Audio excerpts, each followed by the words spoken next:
भाइयों, आज हम लोग एक ऐसे दौर से गुजर रहे हैं उत्तर प्रदेश में, देश में भी, लेकिन उत्तर प्रदेश में खास तौर से,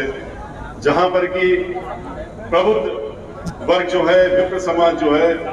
उसके ऊपर एक आफत सी जैसे आई हुई। और हम लोगों को ये याद दिलाता है कि हमेशा जब जब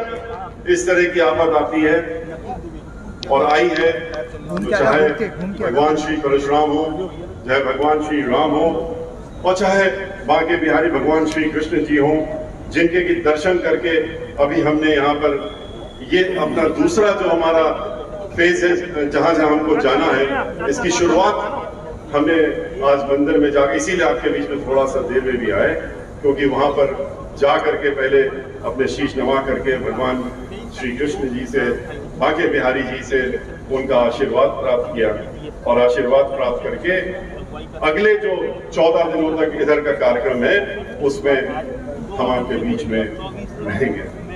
भाइयों, आज पूरे समाज, सर्व समाज में जिस तरीके से उसका उत्पीड़न हो रहा है, वो किसी से छुपा नहीं है, लेकिन खास तौर पर ब्राह्मण समाज और दलित समाज, इन दो लोगों के ऊपर जिस तरीके से खुलेआम प्रहार हो रहा है, वो भी किसी से छुपा नहीं है। इस तरीके से प्रताड़ित करने का काम किया जा रहा है, दबाने का काम किया जा रहा है, डराने का काम किया जा रहा है, धमकाने का काम किया जा रहा है कि ये लोग, नियत ऐसी लगती है कि जैसे कि ब्राह्मण समाज को इस प्रदेश से बाहर करना चाहते हैं। इतना डरा धमका दो कि ये प्रदेश को छोड़ने के लिए मजबूर हो जाए। ऐसे कार्य हो रहे हैं, और वो कार्य आपसे छुपे नहीं है। किस तरीके से ब्राह्मणों की हत्याएं हो रही हैं, किस तरीके से दलित समाज की बेटियों के और ब्राह्मण समाज की बेटियों और मां बहनों के ऊपर हमलावर हो रहे हैं, किस तरह से ब्राह्मणों के साथ साथ में दलित की बेटी को जलाने का काम करते हैं, और रात के 2 बजे उसका शरीर हाथरस में जब जला, आपके बहुत करीब में जला करके, पूरा मीडिया वहां पर खड़ा था, लेकिन मीडिया को भी घुसने नहीं दिया। हालांकि मीडिया को मैं बहुत बहुत धन्यवाद देता हूं कि मीडिया ने उस दिन इन सबका असली चेहरा उजागर करने का काम किया था, पर इन्होंने उनको भी अंदर आने नहीं दिया, माँ बाप को नहीं आने दिया। माँ बाप को उस मृत बेटी की, जिसका रेप होकर के हत्या हो गई, जो मर गई, उसकी उन्होंने उसको अंतिम संस्कार करने के लिए उसका शरीर भी नहीं दिया। तो ऐसी सरकार आज उत्तर प्रदेश में चल रही है। ब्राह्मण समाज की बात करें तो इतनी बड़ी लाइन, इतनी बड़ी गिनती है कि गिनाते गिनाते तो कई दिन लग जाएंगे कि कहां कहां क्या क्या हो रहा है पूरे प्रदेश में। चाहे बुंदेलखंड में ले लीजिए, झांसी में ले लीजिए, आप महोबा में ले लीजिए, आप चित्रकूट के पास ले लीजिए, किस तरह से रोक रोक करके ब्राह्मण समाज के लोगों को उत्पीड़ित करके, और जब उन्होंने कुछ आवाज उठाने की तो सीधे कहा गया कि गोली मार दो, अगर ब्राह्मण समाज का व्यक्ति है तो उसको गोली मार दी जाए। किस तरीके से लखनऊ शहर में गाड़ी रोक करके, तिवारी ब्राह्मण समाज का था, एप्पल में कंपनी एक है, सब जानते हैं, उसमें काम कर रहा था, उसको रोका और रोक करके नाम पूछा, जैसे ही उसने तिवारी कहा, उसके गोली मार दी और उसको वहीं मार दिया। अपने माँ बाप को देखने के लिए लखनऊ के राजधानी में ब्राह्मण समाज का उसके ऊपर फर्जी मुकदमा दर्ज कर दिया था, तो वो अपना इधर उधर घूम रहा था, अपने माँ बाप को देखने आया, माँ बाप के बीच में से घसीट के ले गए और घसीट के ले जाकर के उसको बाहर ले जाकर के एनकाउंटर कर दिया। ब्राह्मण समाज की बारी आती है तो आपने देखा कि किस तरीके से जो विप्रू कांड हुआ, उसमें वहां पर कोई कानून, कोई अदालत नहीं, कोई मुकदमा नहीं, और सीधे वहीं पर आपने गोली मार के, एक नहीं, 2 नहीं, आप एक का नाम लेते रहे कि इसने किया था, उसके नाम पर आपने 100 लोगों को नामजद कर दिया, अज्ञात के नाम पे, अज्ञात ब्राह्मणों के नाम पे 100 लोगों को नामजद किया, और ये कहा, ये निर्देश हुए कि ये मौका मिल गया है बहुत अच्छा, इस मौके को चूकना नहीं चाहिए। अब आप अपना काम बखूबी कर लीजिए और इस काम करने के लिए आप 100 अज्ञात ब्राह्मण लिख दीजिए और उसमें जिसको मर्जी आए उसको उठा लीजिए।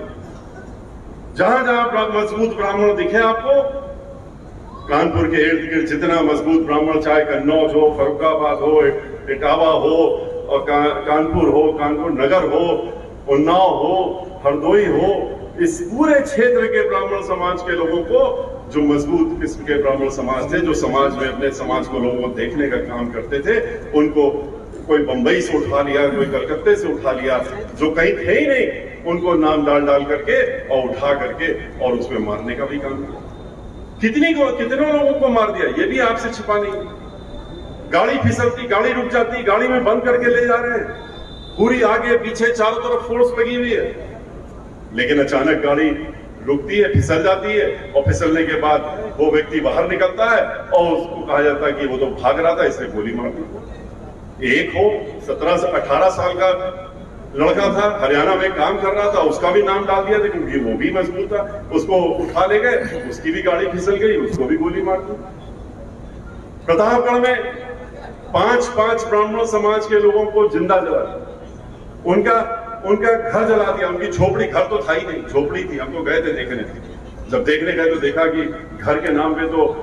15 फीट की झोपड़ी थी, कच्ची झोपड़ी, उसमें भी आग लगा दी, उसको भी नहीं छोड़ा, और तो और महिलाओं को भी नहीं छोड़ा। आपको अच्छी तरीके से मालूम है किस प्रकार से खुशी दुबे 16.5 साल की लड़की, अब उसकी क्या गलती थी? उसके माँ बाप ने शादी कर दी, वो पहले तिवारी थी, उसकी शादी कर दी दुबई में, और 29 तारीख को शादी होती है, 29 से 30 तक शादी का कार्यक्रम चलता है क्योंकि रात की शादी थी। 1 तारीख उसका पहला दिन था, घर में अपने मेहंदी भी नहीं सूखी थी, और 2 तारीख को कांड हो जाता है, कहते हैं ये कांड हो गया और इसलिए उसको उठा ले गए। पूछा मीडिया वालों ने कि आपने उनको क्यों उठा लिया? बोले नहीं, वो छत में 3 महिलाएं दिख रही थी और उसमें से वो भी रही होगी, ये पुलिस वालों ने बताया है, कहा कि उसमें से वो भी होगी, और उसको ले जाकर के जेल में आपने बंद कर दिया। जेल में वो 1-2 दिन नहीं, वो जेल में उसको पहले आपने जेल में बंद किया, जब मालूम पड़ा तो नाबालिग है तो उसको रिमांड होम में भेज दिया, जहां नाबालिग को रखते हैं बाराबंकी में, और 1 साल हो गया उसको बंद कर रखा। आदेश निर्देश ये था दिल्ली से, लखनऊ से, कि किसी भी हालत में खुशी दुबे को बाहर नहीं आना चाहिए, और इसीलिए सारी वो दफाएं जो हो सकती हैं आईपीसी में, इंडियन पिनल कोड में, उसको उन्होंने उसमें लगा दिया, चाहे 302 से लेके नीचे तक जितनी गिन सकते थे उन्होंने पूरा पन्ना भर दिया।